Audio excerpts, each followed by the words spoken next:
the south, Benin. It covers a land area of about 490,000 square meters, making it the largest landlocked country in West Africa. Over 80% of its land area lies in the Sahara. It is predominantly Muslim population of about 25 million, who live mostly in clusters in the south and west of the country. The country's capital, Niamey, is located in Niger's southwest corner. Her economy is concentrated around subsistence agriculture, with some export agriculture in the south and export of raw materials such as uranium ore. It faces challenges to her development due to its landlocked position, desert terrain, low literacy rates, jihadist insurgencies, and rapid population growth as the world's highest fertility rates due to non-adherence to birth control. Its society reflects a diversity drawn from the independent histories of some ethnic groups and regions. Historically, Niger has been on the fringes of some states since independence. Nigerians have lived under 5 constitutions and 3 periods of military rule. First was the 1996 Nigerian coup. It was a military coup d'etat which occurred on January 27, 1996 in Niamey. It hosted Niger's first democratically elected president, Mohamed Ousmane, after nearly 3 years in power, and installed General Ibrahim Bayensara as head of state. Prime Minister Hama Amadou was arrested in the coup, and several soldiers and presidential guards were killed in the fighting. On the 9th of April 1999, another military coup took place in Niger and resulted in the death of President Ibrahim Bayensara and the installation of Dauda Malam Wankis as president on 11 April. Bayensara was shot dead under unclear circumstances in an ambush at Diari Hamani International Airport by members of the Presidential Guard while attempting to flee the country. On 18th of February 2010, another coup was set. Soldiers attacked the presidential palace in Niamey under weapons, fired at midday, and captured President Mahamadou Tanja, who was chairing a government meeting at the time. Later in the day, the rebels announced on television the formation of the Supreme Council for Restoration of Democracy (CSRD), headed by Chief Esdron Salo Jibo. After the military coup in 2010, Niger became a multi-party state. A majority of the population lives in rural areas. Although Niger has recently enjoyed its longest democratic rule since independence, there has been a constant threat of coups. When Bazoum was elected president in 2021, there was a coup attempt about 48 hours before his inauguration. The recent military coup d'etat in Niger was the 5th in the West African state of 26 million people had experienced since its independence from France in 1960. Hundreds of youths in the capital, Niamey, gathered to celebrate the July coup, waving Russian flag. The current coup plotters have blamed rising insecurity and lack of economic growth. They stated that the intervention was necessary to avoid the gradual and inevitable demise of the country, Niger. While political pundits have already predicted that the coup was staged on ethnic grounds, while some clearly cited concerns from the military to avert the high poverty rates in the country as it may. The ECOWAS, led by President Bola Ahmed Tinubu, has an uncompromised position against the juntas that calls for urgent concern as to the pending negative effect predicted to befall the country, Nigeria, should the coup be escalated out of bounds. Meanwhile, political analysts have pointed that Nigeria's retrieval of power in Niger, which was a legal covenant, and the Nigeria-Niger border closure, they say, is a clear indication of a negative signal. It's all about personal interest. If Tinubu should go to war, it keeps him in office. The Senate will keep, because we are at war. Yeah. Already Nigeria has declared war on Niger. Let's not say, because we have cut off electricity from Niger. We had bilateral agreements with them. So we have breached that agreement, which means we are already at war with Niger. But now they forget, the presidency forgets something, that the reason why Niger did not build a dam of its own was because they need to supply water to northern Nigeria for the agricultural purposes. So when they build their own dams and cut off that water supply, the North suffers. That is why the North is saying, do not go to war.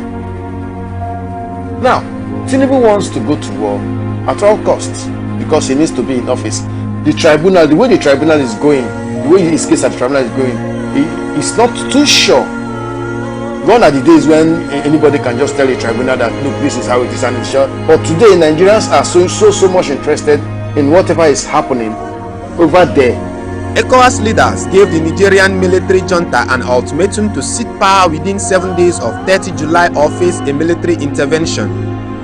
The deadline of 6 August came and passed, and the protests remain. ECOWAS meets again on 10 August to discuss the situation in Niger. The first indication that it would be difficult to immediately restore democracy in the country surfaced when demonstration in support of the coup started. An attack on the French embassy in Niamey was followed by a daily protest in support of the coup. The size of the protests increased daily as hundreds of youth stand guard supporting the junta.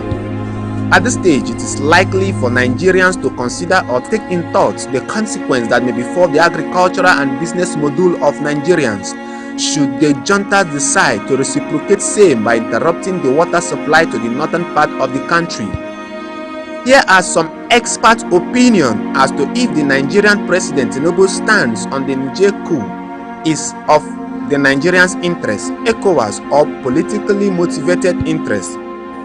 The coup and the political situation in Niger with respect to military takeover of government, its implications to Nigeria goes beyond what we are seeing.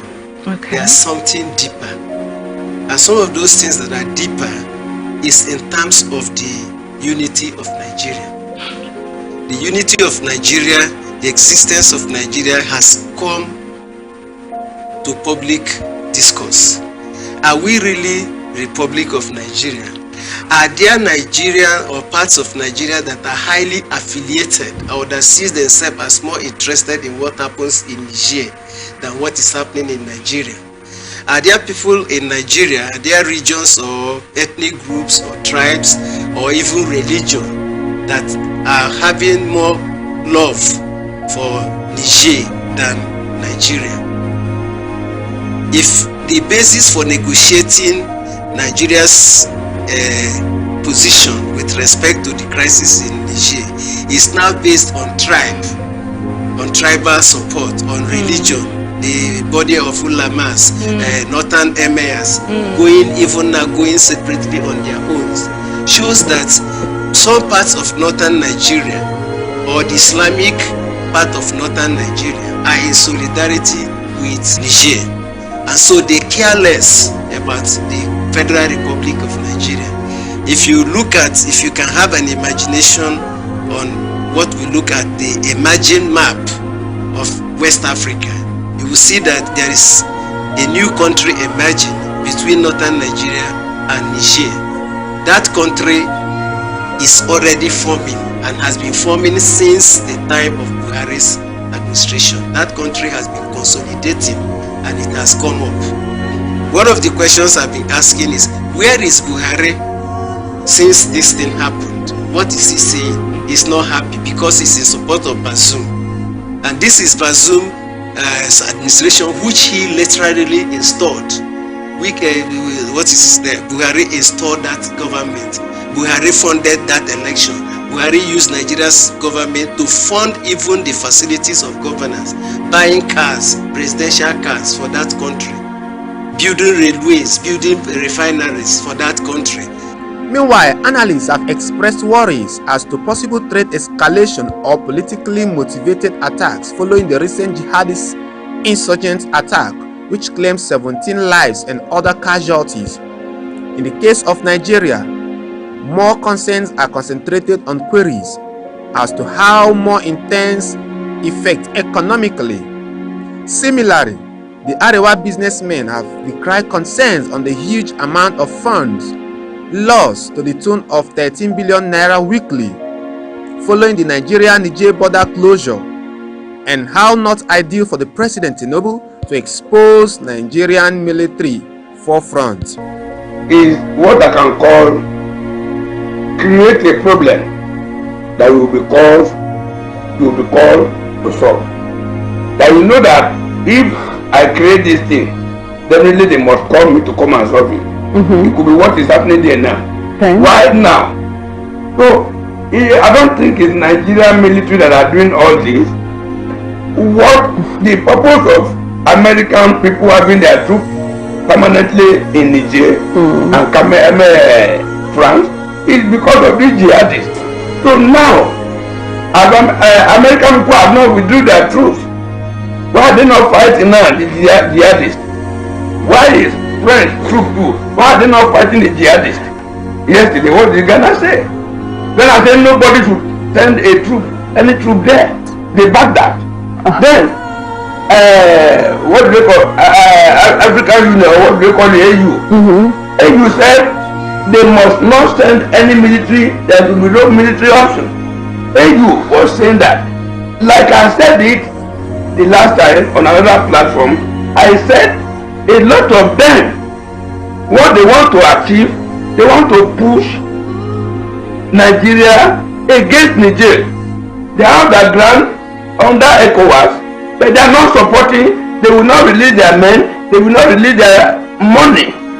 A public affairs analyst, Dr. Ernest Roland Douglas, cites instances that the Nigerian government, led by the President Ahmed Bola Tinubu, should have considered, especially economy-wise, as he heads the decision board of the Economic Community of West African States following the outcry of the Nigerian Northern Business Forum towards Nigeria's economic stability in spite of the coup. If governance are for the citizenry, then they should begin to listen to the citizens when they begin to raise such genuine issues.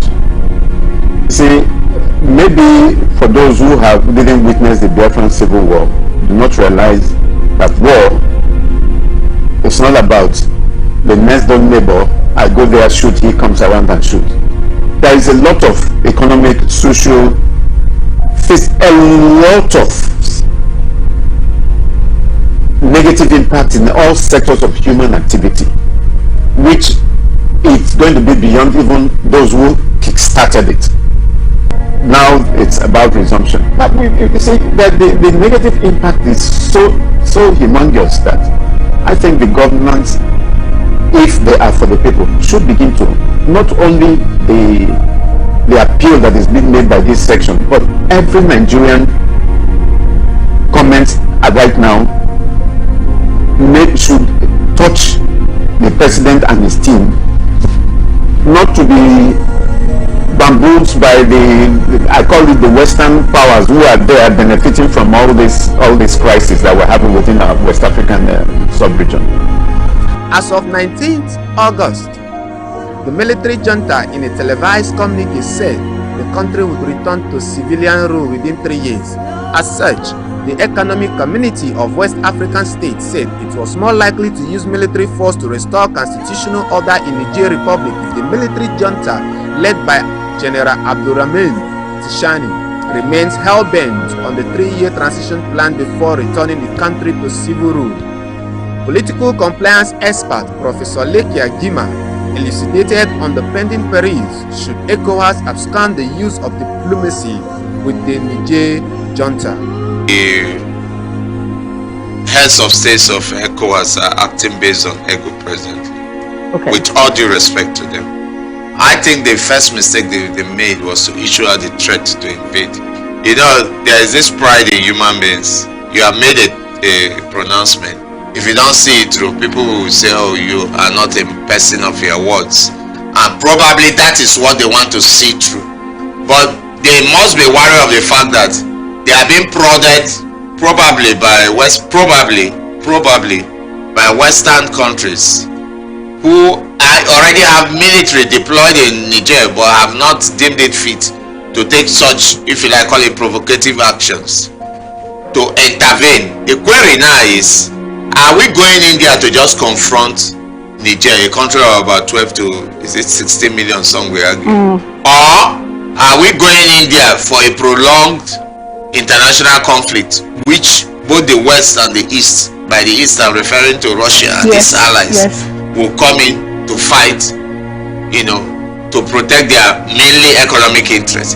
So I advise the heads of states of ECOWAS to emphasize dialogue and do away with any effort, any idea, any attempt to invade Niger, considering the most important fact that the people in Niger have not outrightly protested against the military intervention. So why would you be crying more than the bereaved?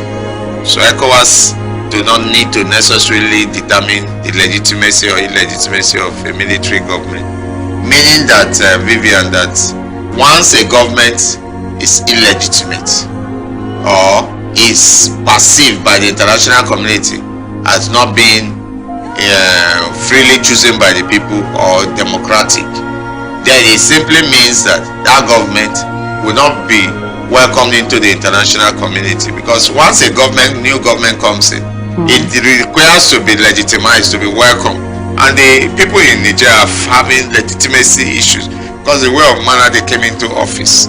Having said so, I also agree with you that you cannot cry more than the bereaved. I have not seen any indication so far that Nigerians are protesting seriously against the junta, and if the people who are directly affected are comfortable with a military intervention in their country, I think that we should be talking about negotiation rather than the use of force. And let us not forget that any military intervention that is not well timed and properly done could risk the life of the former president of Niger and his entire family. There have been threats that they could be killed. So we need to also be careful about that, because in the event of him being killed, then there will surely be an escalation of the crisis. But the big question remains, should ousted President Bazoum reinstated to power and having to deal with several military leaders who participated in the coup or renegotiate Niger's military alliance with France, should it not be fraught with difficulties or another round of economic chaos in the region? Africa unites. Think Africa. Love Africa.